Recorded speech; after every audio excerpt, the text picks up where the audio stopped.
नमस्कार मित्रों, मैं फूलचंद आर्य अभिव्यक्ति और माध्यम का एक दूसरा अध्याय लेकर के आपके सामने। ध्यान से पढ़ना, ध्यान से सुनना। आने वाले परीक्षा के दिनों में बहुत ही उपयोगी जानकारी 12वीं क्लास के बच्चों के लिए मुख्य रूप से 11वीं में जो अध्ययनरत हैं बच्चे उनके लिए भी अच्छी जानकारी है, अच्छा अध्याय है। पत्रकारिता के विविध आयाम। तो बात करते हैं पत्रकारिता।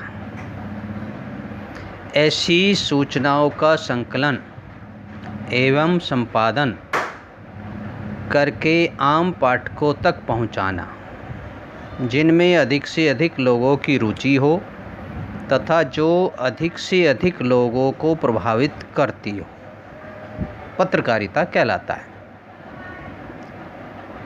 पत्रकारिता में ऐसी सूचनाओं का संकलन करना, संपादन करना, फिर पाठकों तक पहुंचाना जो अधिक से अधिक लोगों को प्रभावित करती हो, उसे कहते हैं पत्रकारिता।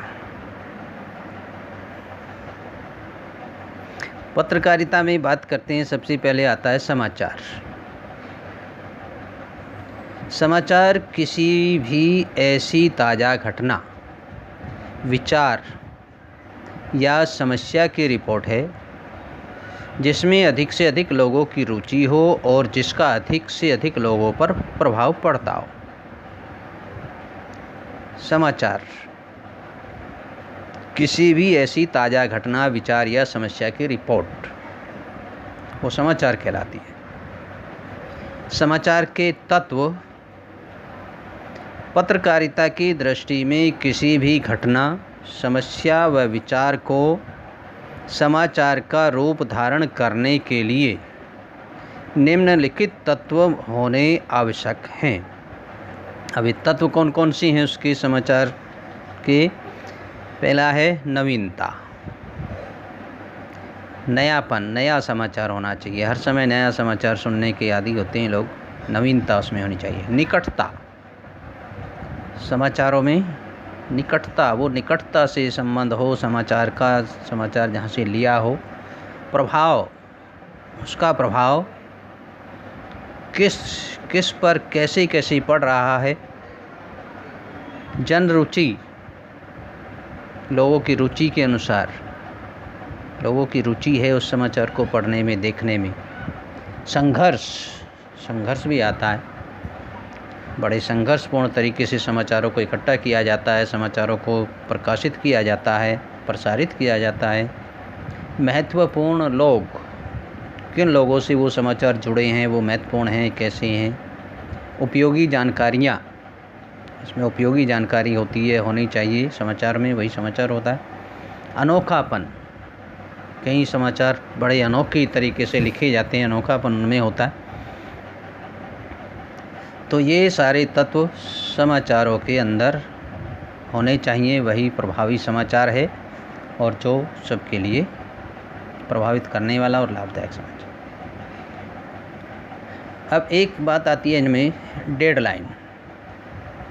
समाचार माध्यमों के लिए समाचारों को कवर करने के लिए निर्धारित समय सीमा को डेडलाइन कहते हैं।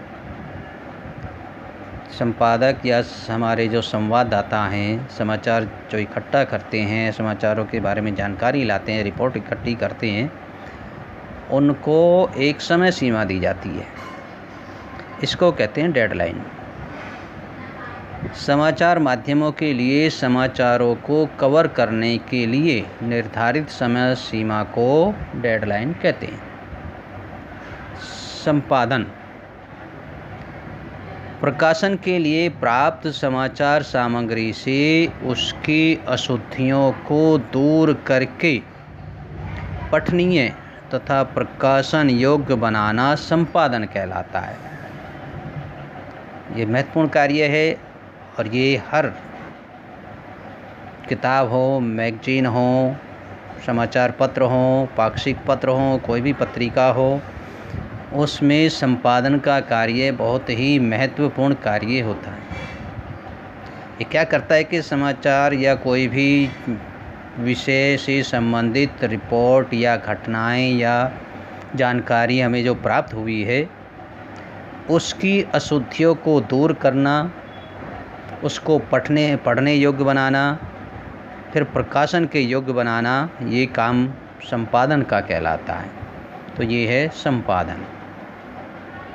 अब ये संपादन कौन करता है? उसको कहते हैं संपादक। जो ये सारे कार्य करता है उसको हम क्या कहते हैं? संपादक। प्राप्त जानकारियों में से अशुद्धियाँ दूर करके उसको पठनीय और प्रकाशन योग्य बनाने का कार्य जो करता है उसको संपादक कहते हैं।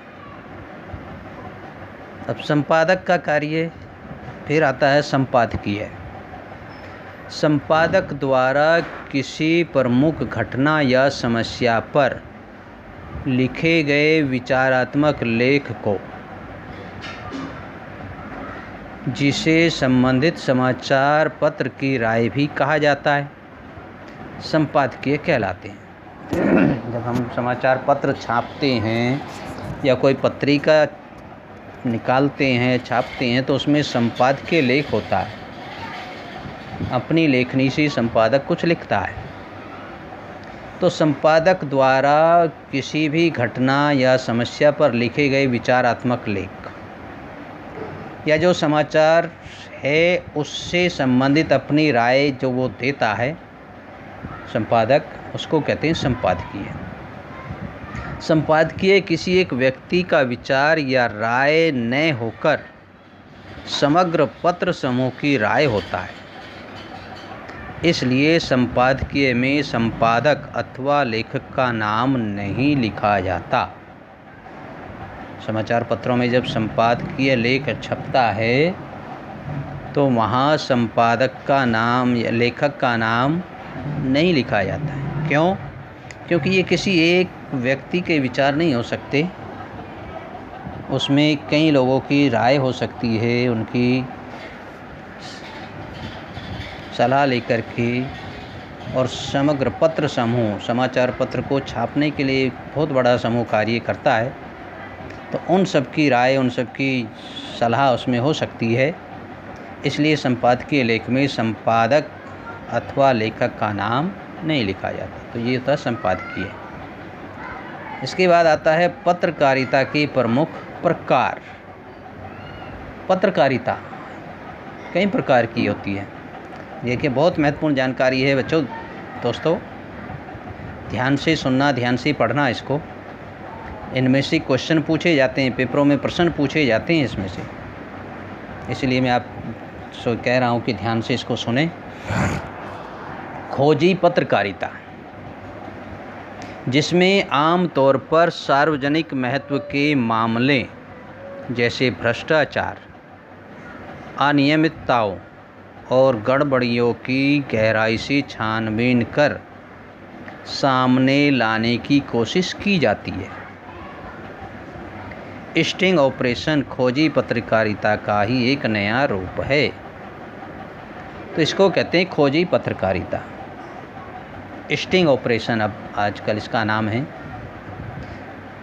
क्या करते हैं इसमें कि कोई भी घटना, कोई भी समाचार या रिपोर्ट और सार्वजनिक महत्व का मामला हो, भ्रष्टाचार से जुड़ा हो, अनियमितताओं से जुड़ी हुई कोई घटना हो, तो उस विषय पर गहरी छानबीन करके उसको सबके सामने लाना खोजी पत्रकारिता कहलाता है। अगला प्रकार है आपका वॉच डॉग पत्रकारिता। वॉच डॉग, नाम देखिए, इसका नाम से पता लग जाएगा आपको। लोकतंत्र में पत्रकारिता और समाचार मीडिया का मुख्य उत्तरदायित्व सरकार के कामकाज पर निगाह रखना है और कोई गड़बड़ी होने पर उसका पर्दाफाश करना होता है। परंपरागत रूप से इसे वॉच डॉग पत्रकारिता कहते हैं। वॉच देखना, नज़र रखना, डॉग कुत्ते की तरह। जैसे कुत्ता बड़ा चौकन्ना होता है, ज़रा सी भी आहट होती है तो वो तुरंत जाग जाता है, तुरंत उसको पता लग जाता है। तो उसी से लिया गया है इसका नाम वॉच डॉग पत्रकारिता। लोकतंत्र जैसे राष्ट्र में पत्रकारिता और समाचार मीडिया का बहुत बड़ा उत्तरदायित्व होता है, बहुत बड़ा महत्व होता है। सरकार के कामकाज पर निगाह रखना और कोई गड़बड़ी होने पर उसका पर्दाफाश करना होता है। तो इसी परंपरा को कहते हैं वॉच डॉग पत्रकारिता। समझ में आ रहा होगा। विषय ज़्यादा है, समय कम है, इसलिए थोड़ा जल्दी शॉर्ट रूप में मैं बताने की कोशिश कर रहा हूँ। अगला है एडवोकेसी पत्रकारिता। इसे पक्षधर पत्रकारिता भी कहते हैं। पक्षधर पत्रकारिता किसी खास मुद्दे या विचारधारा के पक्ष में जनमत बनाने के लिए लगातार अभियान चलाने वाली पत्रकारिता को एडवोकेसी पत्रकारिता कहते हैं। दोबारा सुनो इसको।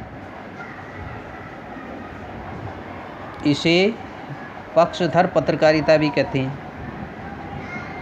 क्या है इसका अर्थ? किसी खास मुद्दे या विचारधारा के पक्ष में जनमत बनाने के लिए लगातार अभियान चलाने वाली पत्रकारिता को एडवोकेसी पत्रकारिता कहते हैं। समझ में आ गया होगा। कोई खास मुद्दा है, खास विचारधारा है और उसके पक्ष में जनमत इकट्ठा करना, लोगों का मत जानना, उसके लिए अभियान चलाया जाता है। और ये अभियान चलाने की प्रक्रिया जो होती है इसको ही एडवोकेसी पत्रकारिता कहते हैं। अगला है पीत पत्रकारिता। पीत पत्रकारिता पाठकों को लुभाने के लिए झूठी अफवाहों, आरोपों, प्रत्यारोपों, प्रेम संबंधों आदि से संबंधित सनसनीखेज समाचारों से संबंधित पत्रकारिता को पीत पत्रकारिता कहते हैं। दोबारा सुनो। पाठकों को लुभाने के लिए, अच्छा लगे, रुचिकर बनाने के लिए झूठी अफवाहों, आरोपों, प्रत्यारोपों, प्रेम संबंधों आदि से संबंधित सनसनीखेज समाचारों से संबंधित पत्रकारिता को पीत पत्रकारिता कहते हैं। रुचिकर पत्रकारिता, रुचिकर रिपोर्ट तैयार करना, रुचिकर समाचार बनाना, किसी के प्रेम संबंध को उछाल देना, किसी के आरोप प्रत्यारोप की घटनाएं हैं उसको नमक मिर्च लगा करके लिख देना, झूठी अफवाहें हैं उनको समाचारों में जगह दे देना, पीत पत्रकारिता।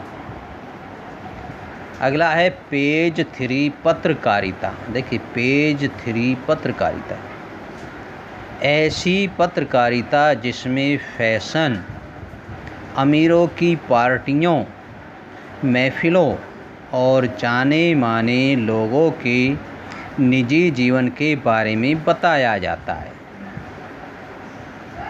वो कहलाती है पेज 3 पत्रकारिता। समझ में आया? ऐसी पत्रकारिता जिसमें फैशन से जुड़ी खबरें, अमीरों की होने वाली पार्टियों की खबरें, महफिलें जमाई जाती हैं और जाने माने लोगों के निजी जीवन के बारे में बताया जाता है, तो ये है पेज 3 पत्रकारिता। तो ये कुछ पत्रकारिता की बात हमने आपके सामने रखी। आशा करते हैं समझ में आया होगा, अच्छा लगा।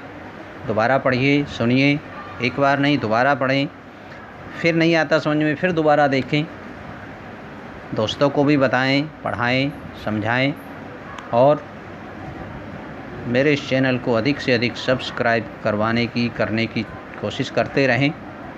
आगे भी इससे अच्छी और बहुत सारी जानकारियाँ आपके बीच कोशिश करूँगा लाने की।